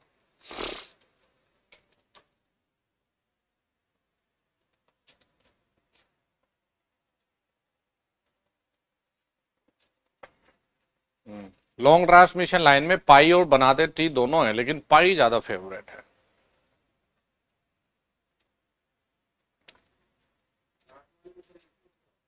हाँ,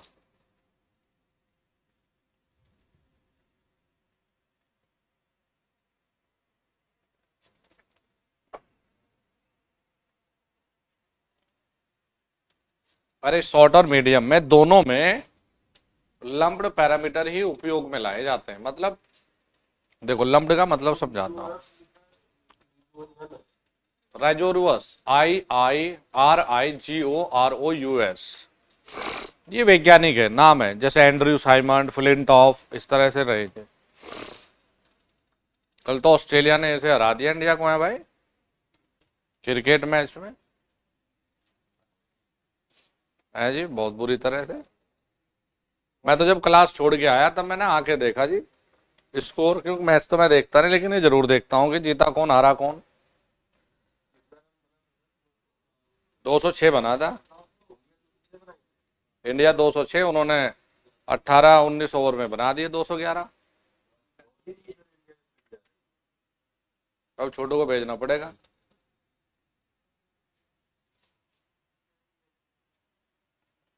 इनका तो यही है, आईपीएल में सारे हीरो हो जाते हैं। बस देश की तरफ से खेलो। मुझे प्लेयर का नहीं पता इनमें, बस मैं तो रिजल्ट देखा। आजकल तो हालत यह है कि 10 मिनट फ्री हो तो क्लास ले लो या पेपर बना लो बच्चों के लिए, मैच क्या देखना। पेपर का प्रेशर ले रहा है क्या सुमित?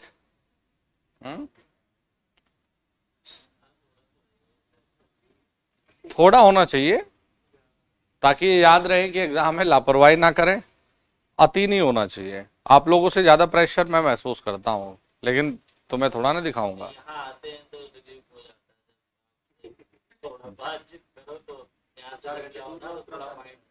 बस तो फिर ठीक है, तभी तो हम बोलते हैं कि सुबह शाम आके भाई हमसे ही बात कर लिया करो। और क्या, और की जरूरत भी क्या हमारे रहते हुए। जीवन में एक पड़ाव ही तो है, या हम और आप। फिर जब आगे सफलता मिल जाएगी, फिर आप और नौकरी। जब शादी हो जाएगी तो आप और आपकी बीवी। जब बच्चे हो जाएंगे, आप और आपके बच्चे। जब थोड़ा सा और बच्चे बड़े होने लग जाते हैं तो आप और आपका समाज, लोग बाग। तो जीवन के अलग अलग पड़ाव ही तो है, जो इंसान को अलग अलग रोल है बस अदा करने हैं, और क्या है। फॉर्चुनेटली या अनफॉर्चुनेटली हमारी लाइफ में हमें लगता है कि एक ही पड़ाव है, हम और हमारे विद्यार्थी, और कोई चल ही नहीं रहा। बच्चों को समय कम दे पाते हैं। जैसे तेजस है, दाक्षित है, तो अच्छा है कि साथ रहते हैं, तो भाई कम से कम शाम को ये पता चल जाता है कि ये एक्टिविटी कर क्या रहा है। तो बस इतना ही मिलना जुलना, समय देना, इतना ही रहता है। कई बार तो हमारी मैडम बोल भी देती है कि एक काम करो, हमारे लिए 2 रूम सेट कहीं और बना दो, और इसमें भी अपने सब बच्चों को ही एडजस्ट कर लो, रात दिन पढ़ाओ इन्हें।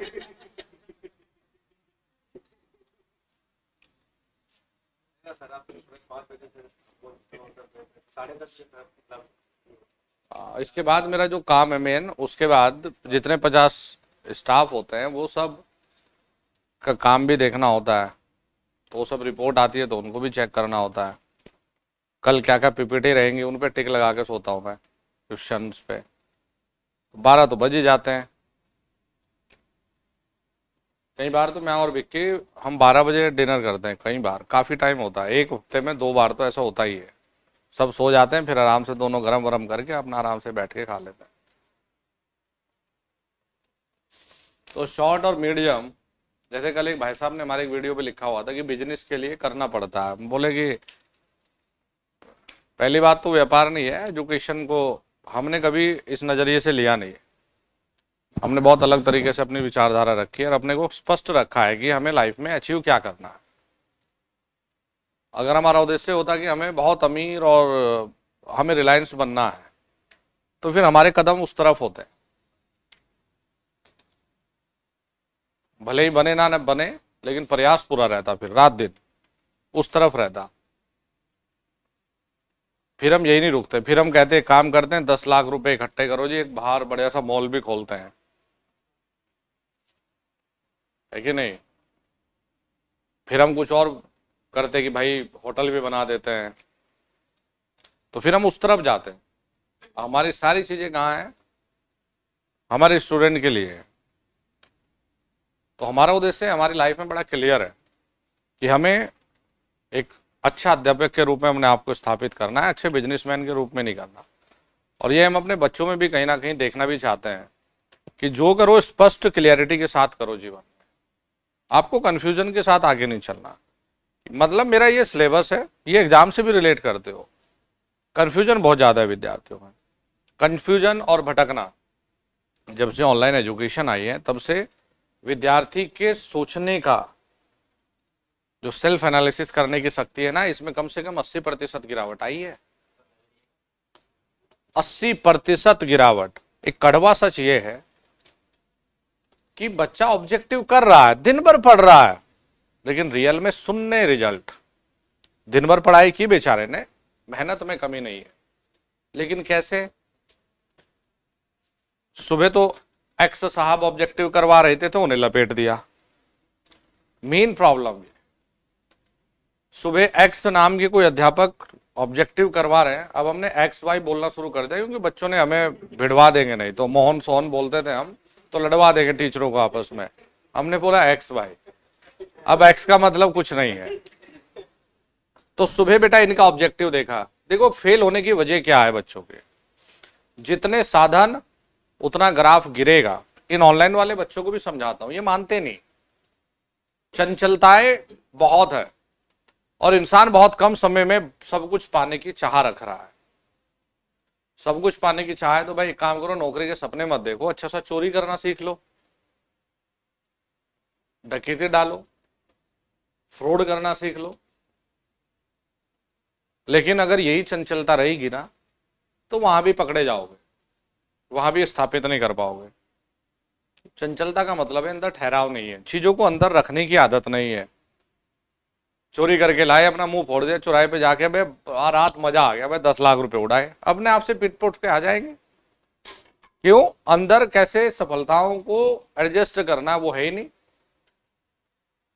सुबह एक्स की क्लास देखी जी, कितने सवाल जी, 50 ऑब्जेक्टिव बहुत बढ़िया करे, 7 से 8 देख ली, फिर 8 से 9 चले, फिर बेचारे कोई वाई पढ़ा रहे थे तो 8 से 9 उन्हें भी देख लिया, 9 से 10 फिर कोई और थे, ए बी कोई और थे बेचारे, फिर उनकी क्लास, फिर शाम को हमारी भी देख ही ली 4:30 बजे भाई। तो पूरा दिन मोबाइल और ये एक्स वाई अलग अलग, बस महात्मा जी संत महात्माओं की तरह है ना, अलग अलग, जैसे कुंभ में अपना ये है, तो बस अलग अलग घाट पे डुबकी लगाने की कोशिश है कि पाप धुल जाए, पेपर आउट हो जाए कहीं से। रात तक बेचारे ने यही प्रक्रिया की। बहुत बढ़िया तैयारी होगी तो सारे ऑब्जेक्टिव मैं कर ले रहा हूं। इसे मूर्ख इंसान को यह नहीं पता कि तूने ऑब्जेक्टिव एक भी नहीं किया, सारे ऑब्जेक्टिव तो टीचर ने किए, सारे ऑब्जेक्टिव तो अध्यापकों ने किए हैं। तुमने किया क्या? तुमने तो सिर्फ मूवी देखी है। अब देखो हम बताते हैं तुम्हें, कर लिया। अब जरा जिन पे ऑब्जेक्टिव लगाए ना, वो टॉपिक अपनी कॉपी में लिख लो और सब नोट्स को किनारे रख के ना, तब उन टॉपिक को थ्योरी लिख के देखो, कितने पानी में हो औकात पता चल जाएगी। कि वही ऑब्जेक्टिव, सीता के पापा कौन, राम के चचा कौन, यही लगा रखे बेचारे,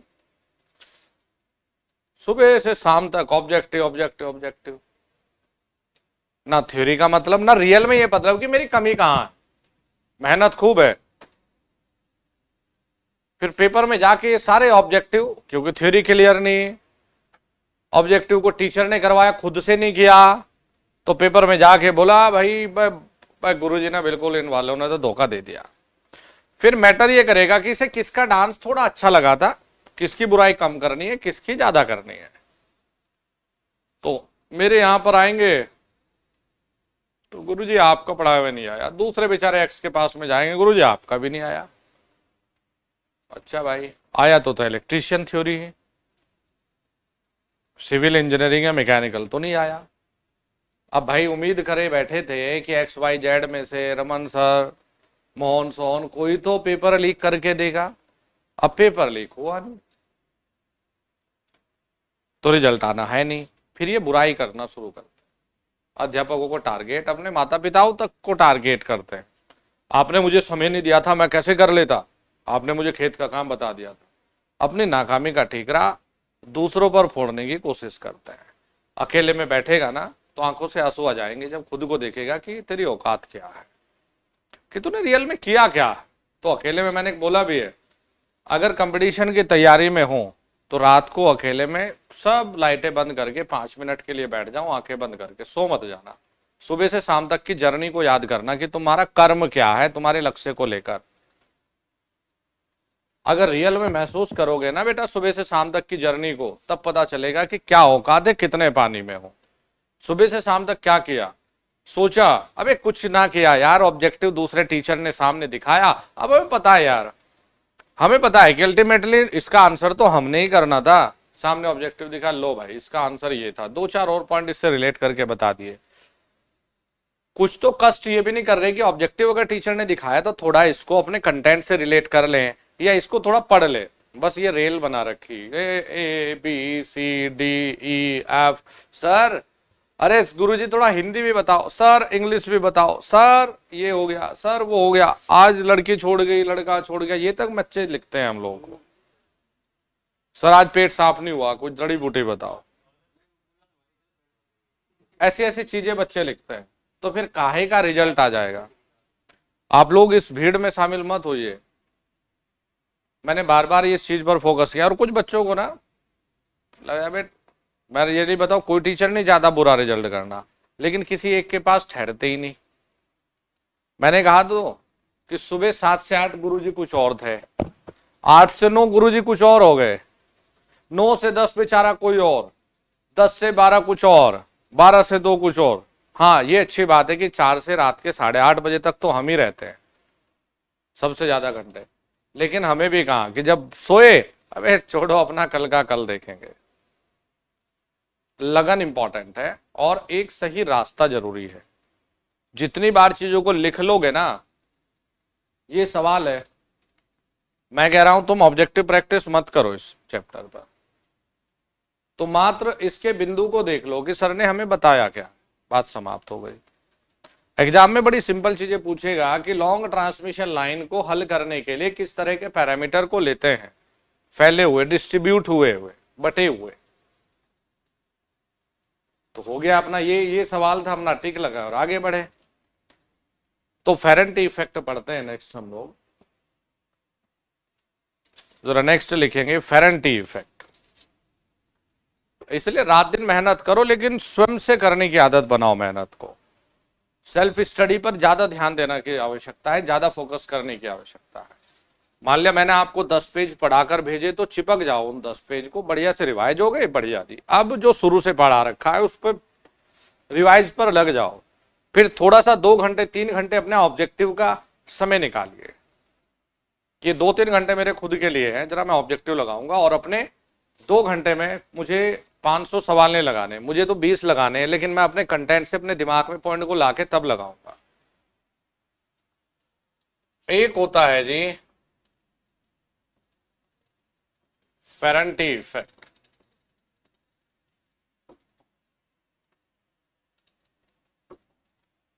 देखो बेटा, फेरेंटी इफेक्ट पेपर के लिए बड़ा ही महत्वपूर्ण माना जाता है।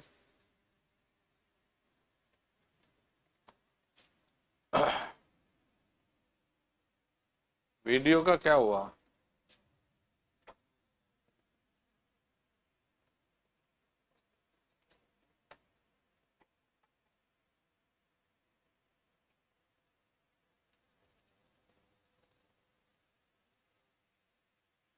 अब सही है।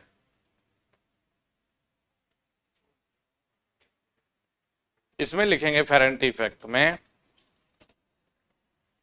यह है मीडियम व लॉन्ग ट्रांसमिशन लाइन में ही होता है। यह मीडियम व लॉन्ग ट्रांसमिशन लाइन में ही होता है। ठीक है भाई, देखिए जी हम लोग क्या लिखेंगे कि नो लोड व बहुत कम लोड की स्थिति में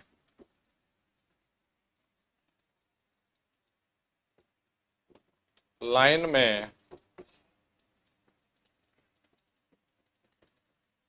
कैपेसिटर, कैपेसिटर का मतलब होता है leading power factor.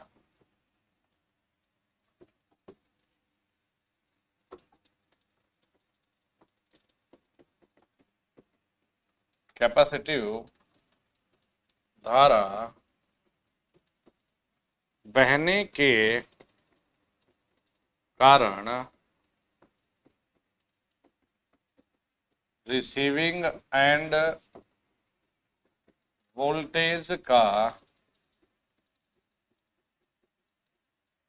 Sending end voltage से ज्यादा हो जाना ही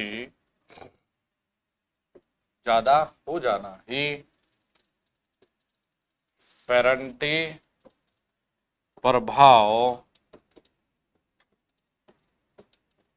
कहलाता। फेरेंटी इफेक्ट में बेटा हमने क्या लिखा बोलो, V R greater than V S. किसके कारण आया है?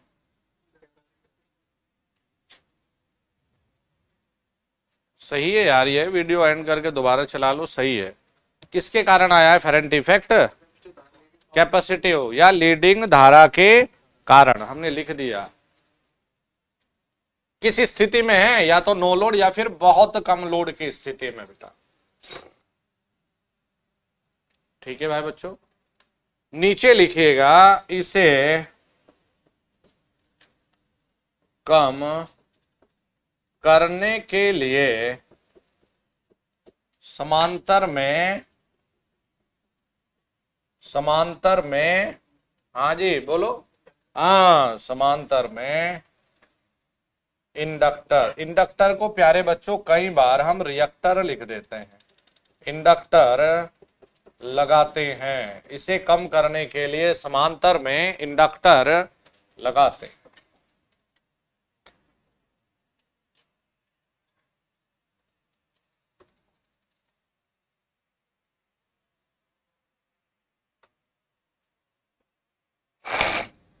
इंपॉर्टेंट है जी, इसे लिखो।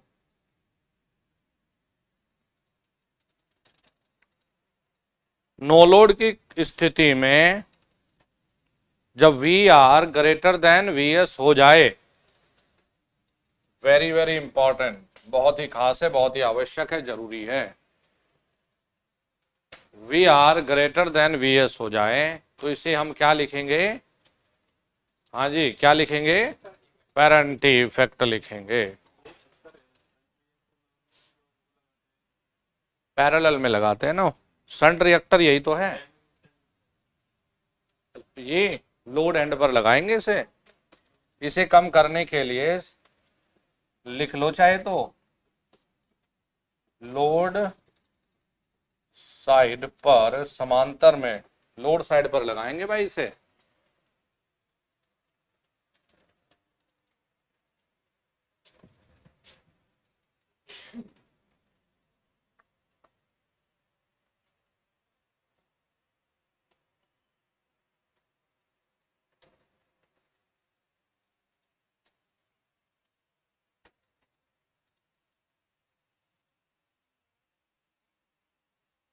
ठीक है, लिख लिया। चलो भाई, बहुत बढ़िया टॉपिक की शुरुआत अपने सर्ज इम्पीडेंस।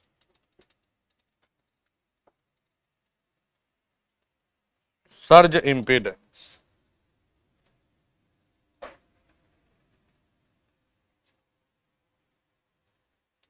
इस पर आया था भाई लास्ट टाइम एग्जाम में। ठीक है जी,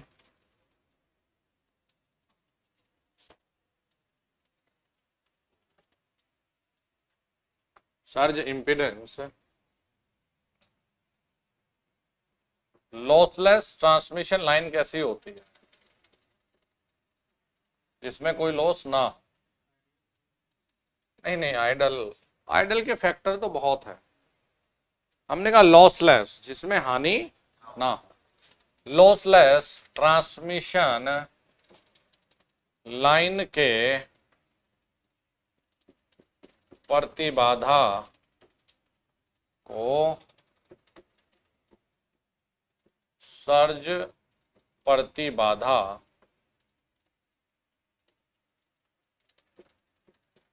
कहते हैं। देखो, सर्ज इम्पीडेंस और एक और शब्द लिख लो, कभी कंफ्यूज कर दे इस बार, क्यों लास्ट टाइम आया है ये सर्ज के नाम से। इसी को कैरेक्टरिस्टिक्स इम्पीडेंस भी लिख लो यार, इसी को कैरेक्टरिस्टिक्स इम्पीडेंस कहते हैं।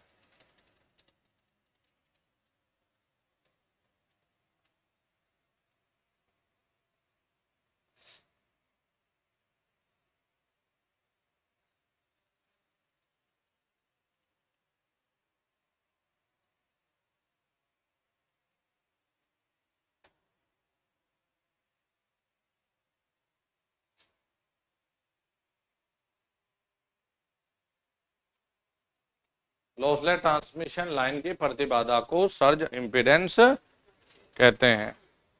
ठीक है भाई, इससे देखिए बेटा, हम लोग लिखते हैं ZS बराबर में अंडर रूट Z बटे Y। फिर इसे जब हम लॉसलेस के लिए ढालते हैं, देखो जी क्या क्या करते हैं भाई। याद है कुछ Z बराबर में R प्लस, ये इसी में लिखा करते थे, ये होता है Z का मान।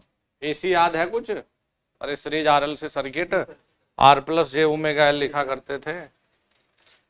और Y को याद करिए, कंडक्टेंस प्लस कट, ये लिखते थे हम।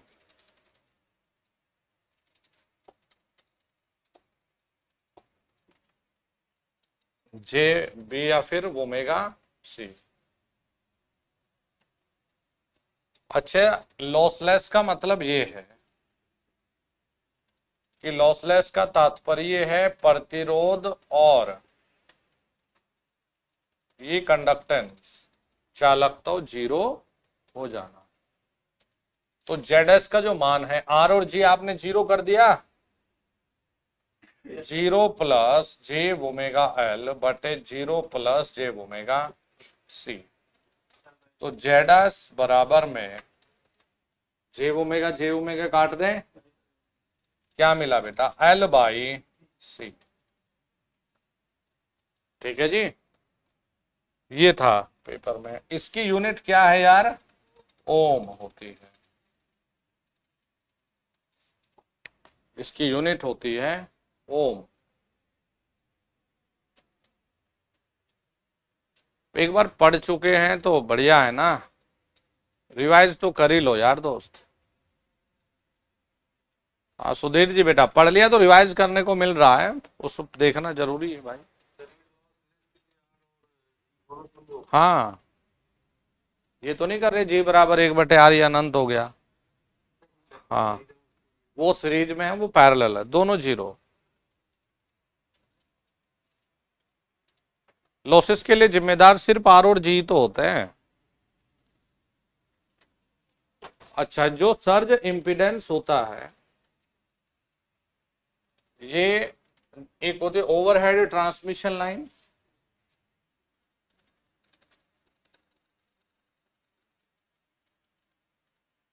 पार्सेंट वितरण प्रणाली जो होती है, ओवरहेड जो ट्रांसमिशन लाइन है, इसके लिए होता है 400 से 600 ओम की रेंज में, ज्यादातर 400 मिलेगा तुम्हें। जो एक होता है भूमिगत यानी अंडरग्राउंड, ये 40 से 60 ओम होता है, और एक होता है ट्रांसफार्मर जो होता है लगभग 1000 ओम के रेंज में। ये याद हो गया भाई, अंडरग्राउंड केबल यही तो है। नहीं, 40-50 के आसपास ही होता है। ओवरहेड के लिए 400 हाई रहेगा, अंडरग्राउंड के लिए 40-50 की रेंज हो गई भाई, और ट्रांसफार्मर के लिए 1000।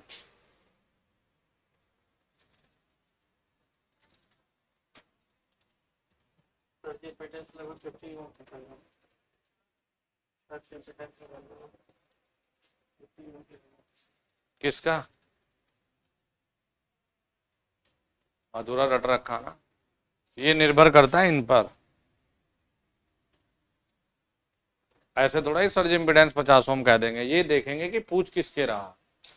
ओवरहेड लिखेगा तो ये, अंडरग्राउंड केबल देगा तो ये, और ट्रांसफार्मर देगा तो ये। किसके लिए पूछ रहा है ये देखेंगे, या किसी ने वो भी सवाल बना दिया ऑब्जेक्टिव ऐसे ही है, क्योंकि ये जब तक कोई डिसाइड नहीं करे स्टैंडर्ड थोड़ा ही है ये।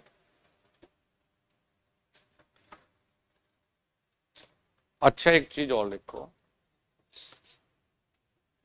इस बार जैसे सर्ज इम्पीडेंस पूछा तो इसमें एक चीज और होती है, जैसे आप लिखते हो प्रोपेगेशन कांस्टेंट, हेडिंग नहीं, जैसे सर्ज इम्पीडेंस पॉइंट है ना एक, वैसे ही एक बिंदु और है जिसे आप लिखते हो, क्योंकि इसमें दो चीजें थे ना, ये दोनों को करवा दो, क्योंकि सर्ज इम्पीडेंस पहले पूछ लिया, क्या पता इस बार दिमाग में आ जाए कि ये भी पूछ लो। सिर्फ फॉर्मूला लिखेंगे, प्रोपेगेशन कांस्टेंट, जिसे हम गामा से प्रस्तुत करेंगे, ये प्रोपेगेशन कांस्टेंट। और बेटा इसे लिखा करते हैं प्रोपेगेशन कांस्टेंट बराबर √z(y).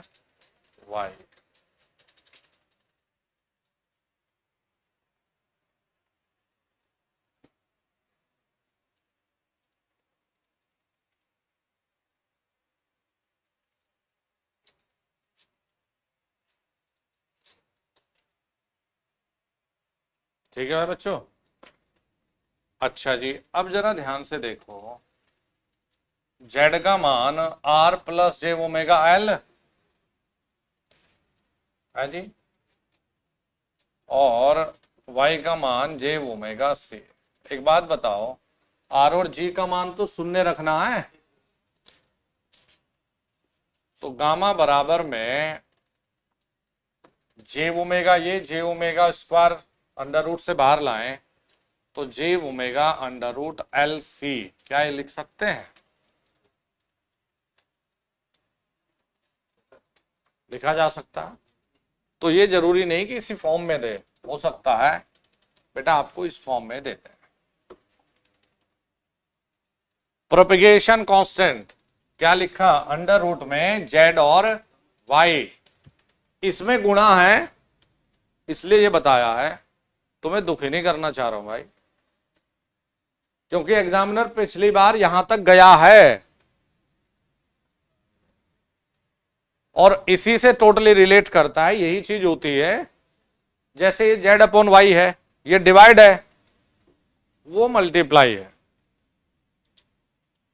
प्रोपेगेशन कांस्टेंट, इसमें एक शब्द होता है बीटा। अरे भाई दोनों की गुणा कर दिया आपने, अंडर रूट z(y) या j⍵√LC, तो बेटा इसी में एक शब्द होता है फेज एंगल, जिसे लिखते हो बीटा, और बीटा बराबर होता है ओमेगा एल सी। क्या दिया है? फेज एंगल, और फेज एंगल को बीटा से बताएंगे और इसका मान होता है omega under root L C. देखिए जी, जो फेज एंगल है बेटा, इसकी जो इकाई है वो आती है रेडियन में। इसकी जो इकाई है वो आती है रेडियन में। तो आप प्रोपगेशन कांस्टेंट और फेज एंगल में रिलेशन को ये भी देख सकते हो, गामा बराबर जे बीटा, क्योंकि omega under root L C का मान क्या है? बीटा।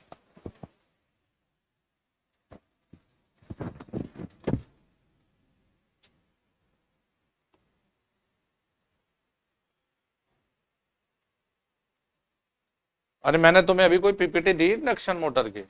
अभी तो नहीं दी ना। इन्हें पता नहीं, बच्चों को ये फीलिंग आती है भाई गुरुजी ने इन बच्चों को पता नहीं क्या रसगुल्ले खिला दिए होंगे।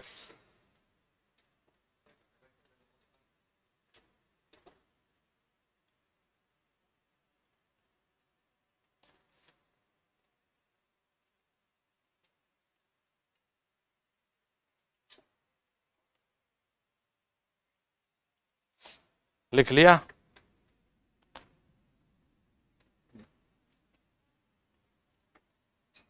तो ये था हमारा थोड़ा सा, इस बार हमने जो नया जोड़ा है भाई। ये समय बताओ कितना हो गया?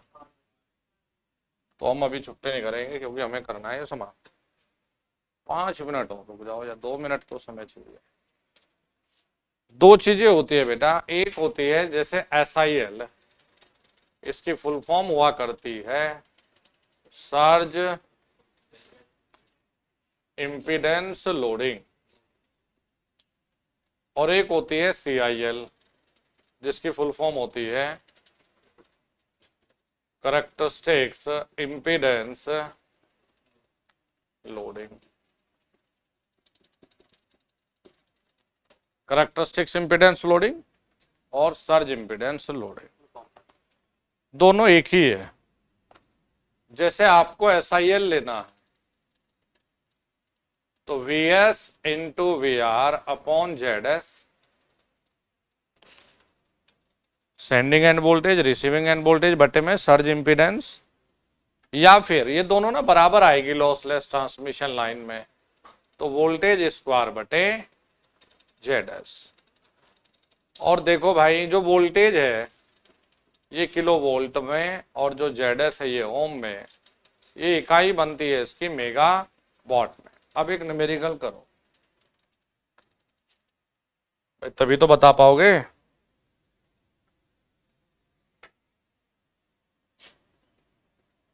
अबे सॉरी वोरी छोड़ो और पढ़ लो, मुझे चाहिए नहीं तुम्हारे सॉरी वोरी, तुम पढ़ लो। अगर आज हम ज्यादा कमेंट पढ़ लेते तो ये चैप्टर हमारा रह जाता। अब हमारा टारगेट है प्रतिदिन एक चैप्टर खत्म।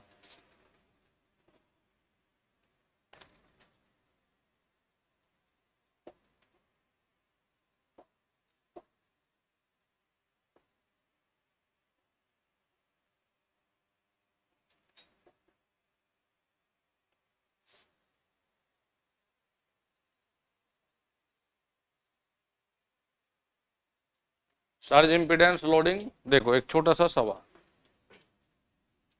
न्यूमेरिकल भी कर लो। एक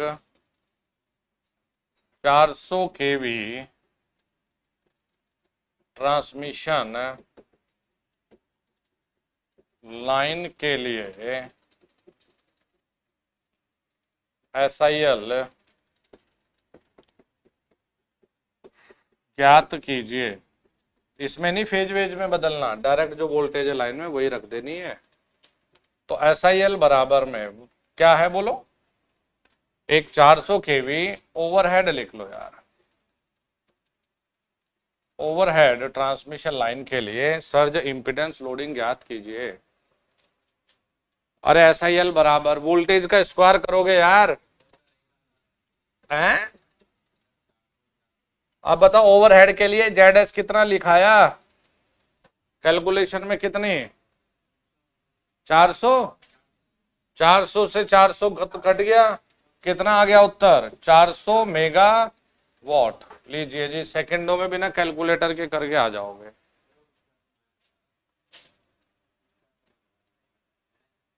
अच्छा,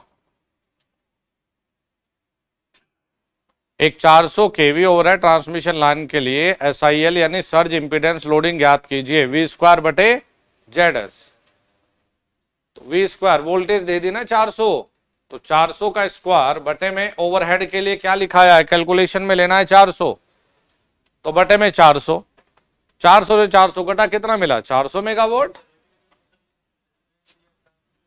भाई कैलकुलेशन में 400 ही रखना, हमेशा ऑप्शन 400 से ही मिलेगा पेपर में।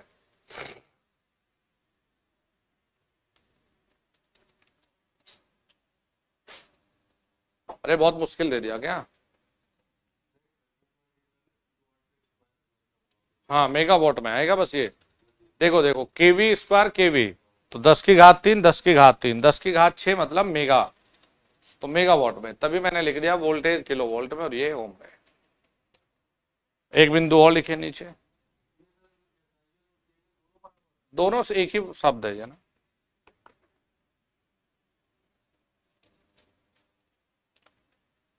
नेक्स्ट लिखिए, सर्ज इंपीडेंस लाइन की लंबाई पर निर्भर नहीं करता।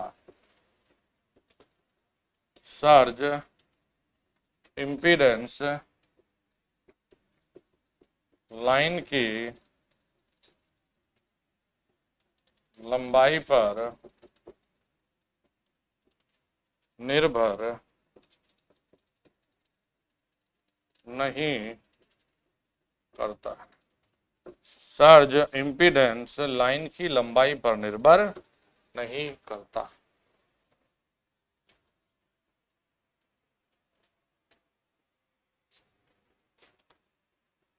ठीक है जी, चाहे 50 मीटर हो 50 किलोमीटर, सर्ज इंपीडेंस वही आएगा, लाइन की लंबाई पर निर्भर नहीं करता है।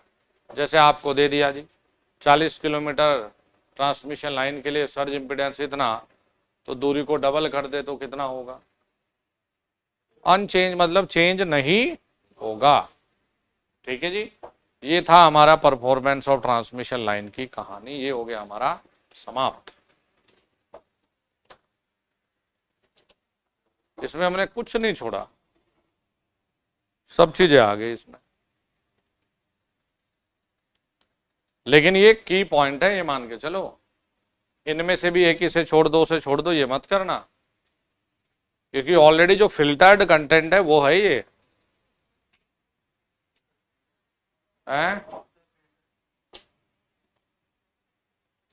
चलिए जी, धन्यवाद।